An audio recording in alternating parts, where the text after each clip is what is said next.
સમાચાર વિસ્તારથી। આગામી તારીખ 7મી મે 2024ના રોજ રાજ્યભરમાં 18મી લોકસભાની સામાન્ય ચૂંટણી અંતર્ગત ગુજરાતની લોકસભાની 26 બેઠકો પર મતદાન થશે।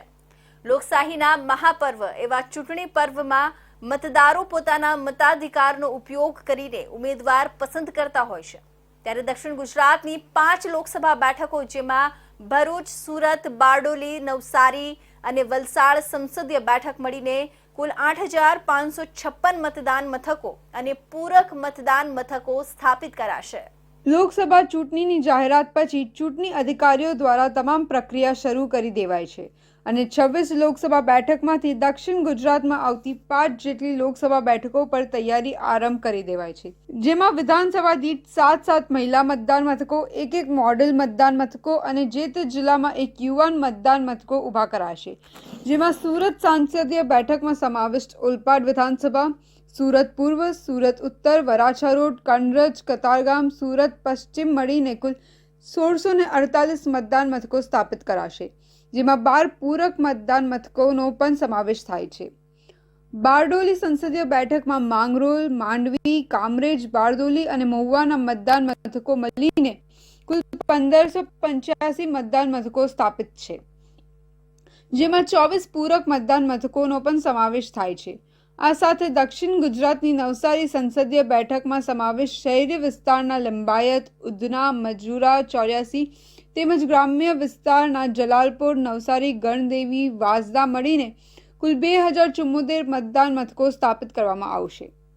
ભરૂચ સંસદીય બેઠકમાં સમાવિષ્ટ વિધાનસભા મુજબ મતદાન મથકો સ્થાપિત કરાશે, જેમાં કરજણમાં 239 મથકો, દેડીયાપામાં 313 મથકો, જંબુસરમાં 272 મથકો, વાગરામાં 249 મથકો, ઝઘડિયામાં 313 મથકો, ભરૂચમાં 260 મથકો, અંકલેશ્વરમાં 247 મળીને કુલ 1893 મતદાન મથકો મતદારો પોતાના મતાધિકારીઓ ઉપયોગ કરશે। વલસાડ સંસદીય બેઠકમાં સમાવિષ્ટ વિધાનસભા મુજબ મતદાન મથકો સ્થાપિત કરાશે, જેમાં ધરમપુરમાં 278 મથકો, વલસાડમાં 266 મથકો, પારડીમાં 243 મથકો, કપરાડામાં 298 મથકો અને ઉમરગામાં 271 મથકો મળીને કુલ 1356 મતદાન મથકો સ્થાપિત કરવામાં આવશે।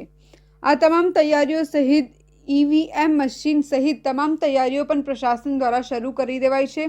સાથે આદર્શ આચાર સંહિતા પાલન માટે સ્ટેટિસ્ટિક્સ સ્ક્વોડ સહિતના નોડલ અધિકારી અને કર્મચારીની નિમણૂક સહિતની કામગીરીની પણ તૈયારી તંત્ર દ્વારા કરી દેવાઈ છે। વખતો વખત આ અંગેની સૂચના પણ ચૂંટણી તંત્ર સવારે જાહેર કરવામાં આવી રહી છે।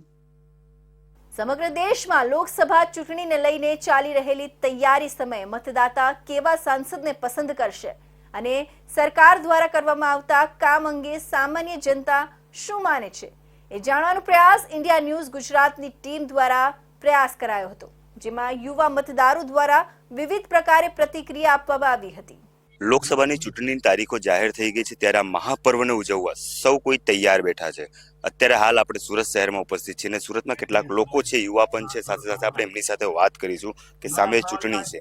સુરત લોકસભાની વાત કરીએ તો દર્શનાબેન જો કે અહીંયા કેન્દ્રીય રેલ મંત્રી અને ટેક્સટાઇલ મંત્રી રહી ચૂક્યા છે, ત્યારે આપણે વાત કરીશું કે જ્યારે દર્શનાબેનની ટિકિટ કપાઈ છે, મુકેશ દલાલ કે જેઓ ભારતીય જનતા પાર્ટીના બહુ જૂના કાર્યકર્તા છે અને તેમને ટિકિટ ફાઇનલ કરાય છે, તો આપણી સાથે જે લોકો છે આપણે એમની સાથે વાત કરીશું। તમારું શું માનવું છે આ મુદ્દાને લઈને? દર્શનાબેન આપના સાંસદ હતા, અત્યારે મુકેશ દલાલજીનું નામ જાહેર થઈ ચૂક્યું છે, શું માનવું છે આપને? ભારતીય જનતા પાર્ટી કેટલાક કાર્યો કર્યા, કયા કાર્યો બાકી છે?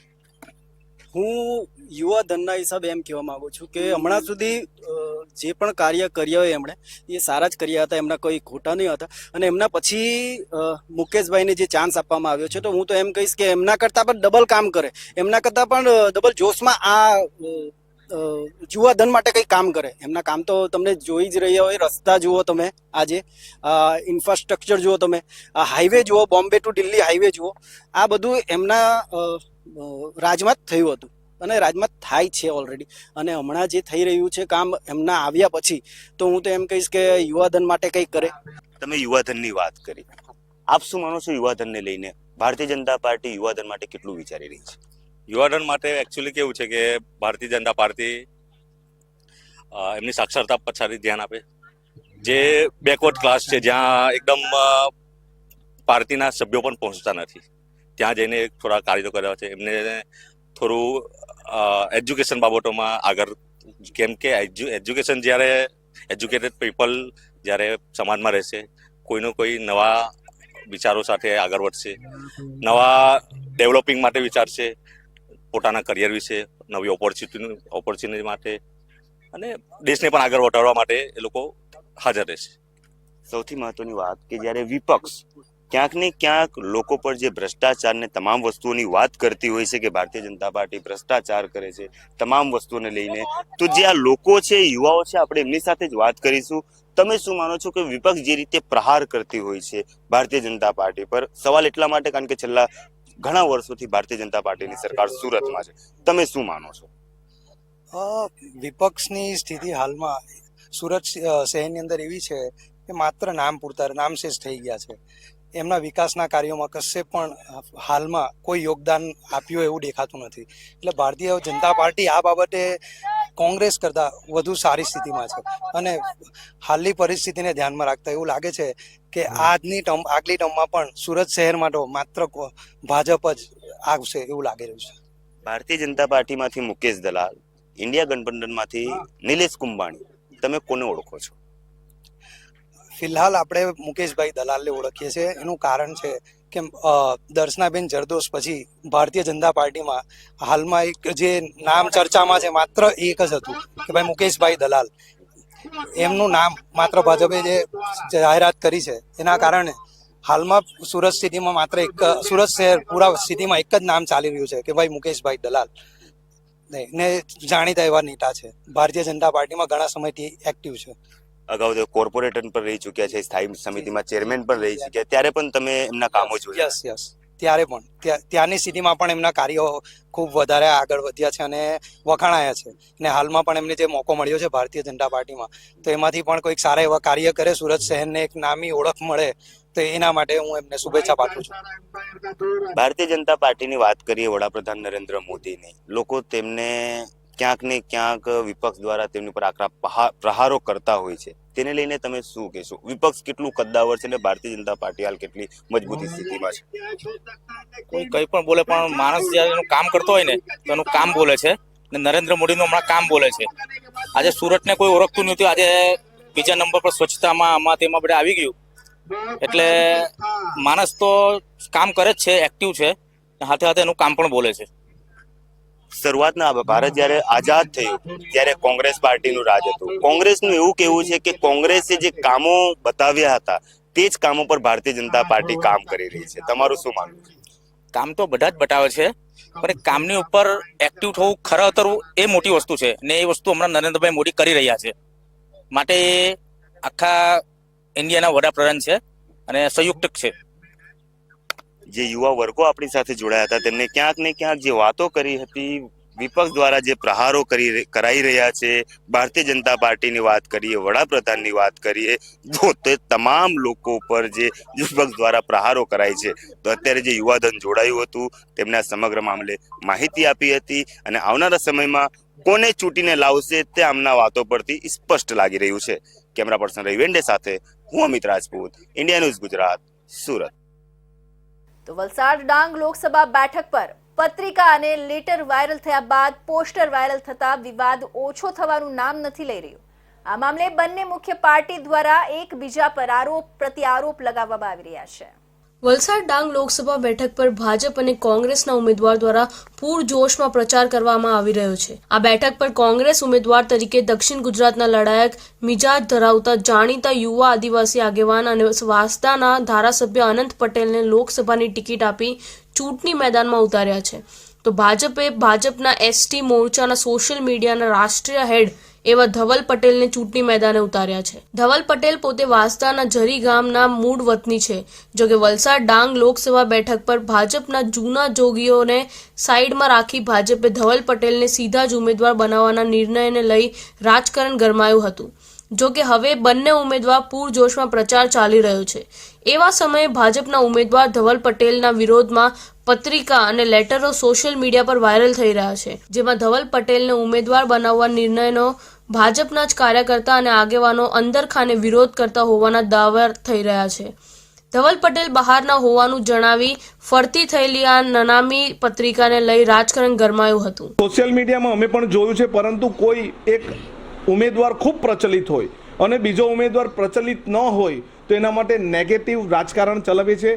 ભાજપના લોકો જાતે જ આ પત્રિકા વાયરલ કરે છે, લેટર બોમ્બ મૂકે છે અને આક્ષેપ કોંગ્રેસ પર કરે છે. ત્યારે રોષે ભરાયેલા લોકો એવું કરતા હોય, કારણ કે વર્ષો સુધી જેણે મેન્ડેટની તમન્ના સેવી હોય, એણે બહુ રાહ જોઈ હોય પછી મેન્ડેટ નથી મળતું, ત્યારે એવું થઈ શકે છે. પરંતુ અમારા તરફથી એવું કશું નથી. જે પણ ઉમેદવાર હોય એ અમારે લડવાનું છે. અમે લોકો માટે લડ્યા છે, લોકોના પ્રાણ પ્રશ્ન માટે લડ્યા છે. હવે અમને જીતાડવા માટે લોકો લડશે. ભાજપે વડોદરાના ઉમેદવારને બદલતા હવે વલસાડ ડાંગ લોકસભા બેઠક પર પણ ભાજપના ધવલ પટેલને બદલાવવા માટેની માંગ કરતો વધુ એક લેટર સોશિયલ મીડિયા પર વાયરલ થતા આ મુદ્દો ચર્ચાનું કેન્દ્ર બન્યો છે. જોકે આ મુદ્દે ભાજપના ઉમેદવાર ધવલ પટેલ વાયરલ થયેલા લેટર અને પત્રિકાઓનું કોંગ્રેસ જ ષડયંત્ર હોવાનું ગણાવી રહ્યા છે. કોંગ્રેસને હાર દેખાતી હોવાથી હતાશામાં કોંગ્રેસ દ્વારા જ આ સોશિયલ મીડિયામાં લોકોને ભરમાવવા માટે આવી પત્રિકા અને લેટર ફરતા હોવાના આક્ષેપ કર્યા છે. તો કોંગ્રેસના ઉમેદવાર અને જિલ્લા સંગઠન ભાજપના આક્ષેપોને ફગાવી રહ્યું છે. કોંગ્રેસ મતે ભાજપે વર્ષોથી વલસાડ ડાંગ લોકસભા બેઠક પર સ્થાનિક લોકોના પ્રશ્નોને હલ કરવા અને આ વિસ્તારની સમસ્યાઓને વાચા આપવા માટે અને ભાજપને દરેક ચૂંટણી જીતવા માટે દિવસ રાત તનોડ મહેનત કરતા ભાજપના કાર્યકર્તાઓ અને આગેવાનોને સાઈડમાં રાખી બહારથી ઉમેદવાર લાવી અને ચૂંટણી લડાવી રહ્યા હોવાથી ભાજપમાં જ આંતરિક અસંતોષ છે. જેના કારણે દુભાયેલા ભાજપના કાર્યકર્તાઓ અને અગ્રણીઓએ જ અંદરખાને આવી રીતે પોતાનો રોષ વ્યક્ત કરી રહ્યા હોવાનું કોંગ્રેસ જણાવી રહી છે. તો હું બહારનો ઉમેદવાર નથી. હું વલસાડ લોકસભાના અંતર્ગત આવતો વાંસદાનો મૂળ રહેવાસી છું. મારું નામ પૂરું ધવલ લક્ષ્મણભાઈ પટેલ, લક્ષ્મણભાઈ રવજીભાઈ પટેલ, રવજીભાઈ ડાયાભાઈ પટેલ. પૂરેપૂરું અમારું કુટુંબ અહીંયાનું છે. જરી અમારું ગામ વતન છે.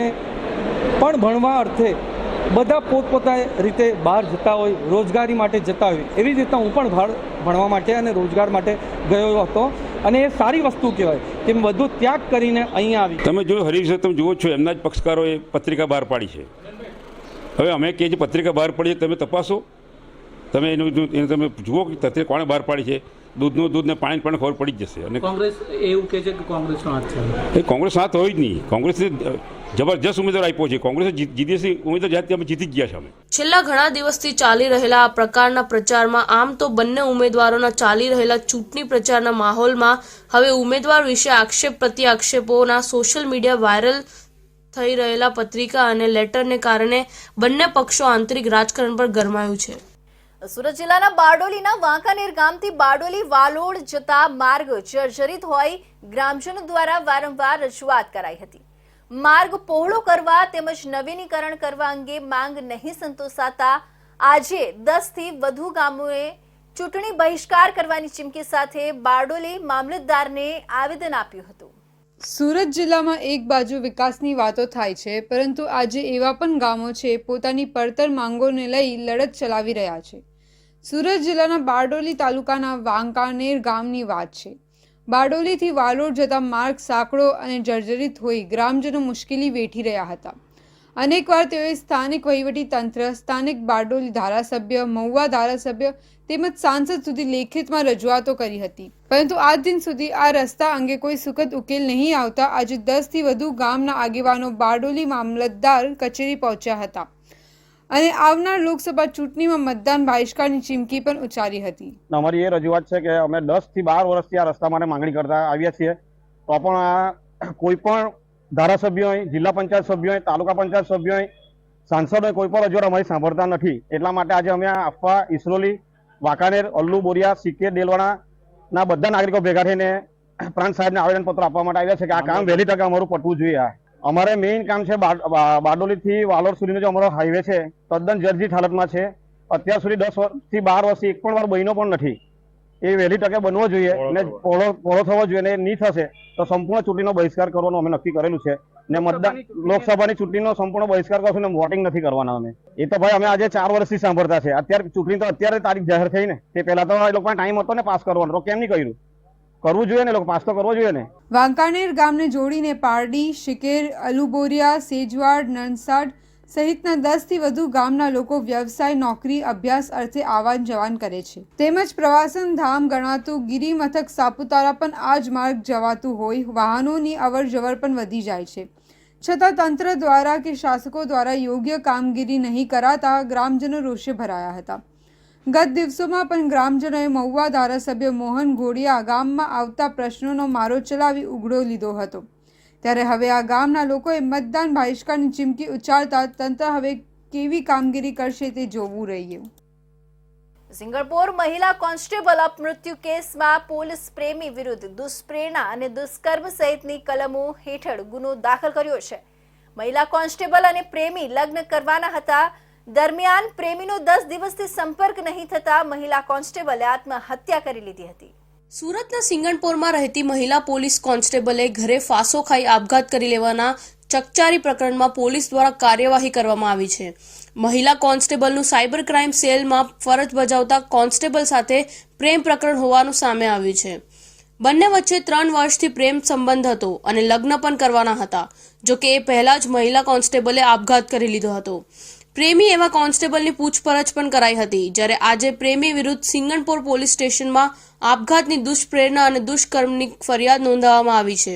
સિંગણપોર કંથેરિયા હનુમાન મંદિર પાસે રહેતી માહેશ્વરી અપાર્ટમેન્ટમાં રહેતી અને સિંગણપોર પોલીસ સ્ટેશનમાં ટપાલ રવાનગી વિભાગમાં ફરજ બજાવતી મહિલા કોન્સ્ટેબલ હર્ષનાબેન મહેન્દ્રભાઈ ચૌધરીએ 18 માર્ચને સોમવારે સાંજે તેના ઘરમાં ફાંસો ખાઈ આપઘાત કર્યો હતો. સોમવારે હર્ષનાબેન પોતાની ફરજ પર ગઈ ન હતી. પૂર્વ કોન્સ્ટેબલ અને હાલ શિક્ષિકા તરીકે ફરજ બજાવતી તેની રૂમમેટ જિગીશા વતનથી શનિ રવિની રજા ઉપરથી પરત આવી ત્યારે અંદરથી દરવાજો બંધ મળતા સમગ્ર મામલો બહાર આવ્યો હતો. સિંગણપોર પોલીસે દરવાજો તોડતા કોન્સ્ટેબલ મૃત અવસ્થામાં તેના ઘરમાંથી મળી આવી હતી. મૃતક પાસેથી સુસાઇડ નોટ મળી આવી હતી. સુસાઇડ નોટમાં હર્ષના ચૌધરીએ લખ્યું હતું કે મમ્મી પપ્પા અને ભાઈ બહેન મને માફ કરી દેજો. હું જિંદગીથી કંટાળી ગઈ છું. જેના પર વિશ્વાસ કર્યો હતો તેને જ વિશ્વાસ તોડી દીધો છે. જેથી હવે કોઈના ઉપર વિશ્વાસ ના કરવો. મને માફ કરજો અને તમારા બધાનું ધ્યાન રાખજો. આવા ઉલ્લેખ વચ્ચે આ મહિલા કોન્સ્ટેબલે સંખ્યાબંધ મિસ કોલ સાયબર ક્રાઇમમાં ફરજ બજાવતા કોન્સ્ટેબલ પ્રશાંત ભોયેને કર્યા બહાર આવ્યું હતું. એ બંને લોકો સિંગણપુર પોલીસ સ્ટેશનમાં સાથે નોકરી કરતા હતા. એ વખતે એ બંને વચ્ચે પ્રેમ સંબંધ હતો અને આ પ્રેમ સંબંધ વખતે આ લોકો વચ્ચે શારીરિક સંબંધ પણ રહેલો હતો અને આ લગ્નના નહીં થકવાના કારણે આ બેને સુસાઇડ કરેલું છે. એટલે ગઈકાલે એમના મરણ જનારના મધર છે માનુબેન મહેન્દ્રભાઈ ચૌધરી દ્વારા એક સિંગણપુર પોલીસ સ્ટેશનમાં એક ફરિયાદ આપવામાં આવેલી છે. જેમાં પ્રશાંત સીતારામ ભોય સામે એલિગેશન છે અને એ આધારે ફરિયાદ સિંગવણ પોલીસ સ્ટેશનમાં દાખલ કરી IPC 306, 376ની પેટા કલમમાં અને 406 અનુસંધાને ગુનો દાખલ કરી તપાસ હાથ ધરવામાં આવેલી છે. અને આની અંદર જે કંઈ પુરાવા મેળવવાની પ્રક્રિયા છે હાલમાં ચાલુ છે. પુરાવા મળી આવે આરોપીની અટક પણ કરવામાં આવશે. હર્ષના અને પ્રશાંત વચ્ચે છેલ્લા 3 વર્ષથી પ્રેમ સંબંધ હતો. પ્રશાંત મૂળ ડાંગ જિલ્લાનો વતની છે. તે છેલ્લા 10 દિવસથી વતન ગયો હતો અને ત્યાં બાઇક સ્લીપ થવાના કારણે તેને ઈજા પણ પહોંચી હતી. ડાંગ જિલ્લામાં સિગ્નલ ઓછું આવતું હોવાથી હર્ષના અને પ્રશાંતનો સંપર્ક થઈ શક્યો ન હતો. હર્ષના અને પ્રશાંતનો છેલ્લા 10 દિવસથી કોઈ સંપર્ક થયો ન હતો. પ્રાથમિક તબક્કે સંપર્ક ન થવાના કારણે હર્ષના ડિપ્રેશનમાં આવી ગઈ હતી અને આ કારણે તેમને આ પગલું ભર્યું હોવાની આશંકા સેવવામાં આવી રહી છે. પોલીસે પ્રશાંતને જવાબ આપવા માટે બોલાવી અને પૂછપરછ હાથ ધરી હતી. જેમાં પ્રશાંતે પ્રેમ સંબંધ હોવાનું અને લગ્ન પણ કરવા અંગે સ્વીકાર કર્યો હતો. એક બાબત એ પણ સામે આવી હતી કે બંને વચ્ચે નાના મોટા ઝઘડાઓ પણ થતા હતા. સુરતના સિંગણપોરમાં ડુપ્લિકેટ સર્ટિફિકેટ કેસમાં પોલીસે દિલ્હીથી વધુ એક આરોપીની ધરપકડ કરી છે. દિલ્હીના રાહુલ સૈની નામના આરોપીની ધરપકડ કરવામાં આવી છે. માર્કશીટ રેકેટમાં દેશવ્યાપી કૌભાંડનો પર્દાફાશ થયો છે. સુરત ખાતે ઝડપાયેલા ડુપ્લિકેટ માર્કશીટ કૌભાંડનો રેલો છેક દિલ્હી અને હરિયાણા સુધી પહોંચ્યો છે. સુરતનો એજન્ટ નિલેશ દિલ્હી ખાતે ડુપ્લિકેટ માર્કશીટ બનાવડાવતો હતો. સમગ્ર મામલે પોલીસ એક બાદ એક કુલ 4ની ધરપકડ કરી છે. લાખો રૂપિયા લઈ ડુપ્લિકેટ માર્કશીટ બનાવવામાં આવતી હોવાનું સામે આવતા પોલીસે ઊંડાણપૂર્વકની તપાસ હાથ ધરી છે. પોલીસે કહ્યું કે આ રાષ્ટ્રવ્યાપી કૌભાંડ છે. વિદેશ જવા જે એજન્ટ હોય તેમાં જે ડોક્યુમેન્ટ જોઈએ ત્યારે આ લોકો પાસેથી ડોક્યુમેન્ટ માટે મોકલતા હોય છે. નિલેશ સાવલિયા ગુજરાતનો એજન્ટ હતો. તેની સાથે અલગ અલગ એજન્ટ સંપર્કમાં હતા, જેના આધારે 2 એજન્ટ ઝડપાયા હતા, જેમાં સેલવાસથી હાસિફ જીવાની અને કેતન જેઠવા પણ સર્ટીની જરૂર હોય તેને નિલેશ પાસે મોકલતા હતા. નિલેશ દિલ્હી અને હરિયાણાના એજન્ટ પાસે મોકલતા કરણ, રાહુલ, મનોજ કુમાર હતા. આ લોકો પાસે ઘણા એજન્ટ નિલેશ જેવા હતા, જેમાં તપાસ કરતા રાહુલ સૈનીની અટક કરવામાં આવી છે. તેના ઘરમાંથી અલગ અલગ 60 ડિગ્રી મળી છે, જેમાં 47 નામ સાથેની છે, બાકીની કોરી છે. રાહુલની કસ્ટડી મંગાઈ છે, તેમાંથી નવા તાર ખુલી રહ્યા છે. દિલ્હી અને હરિયાણાના અમુક લોકો ફેક સર્ટીનો ધંધો કરી રહ્યા છે. ભારતમાં ઘણા લોકોને આવી ડિગ્રી અપાય છે. આ સિન્ડિકેટ છે. આ સુરત બુલેટિનના મહત્વના સમાચાર. ફરી મળીશું અન્ય નવા સમાચારો સાથે. ત્યાં સુધી રજા આપશો. નમસ્કાર.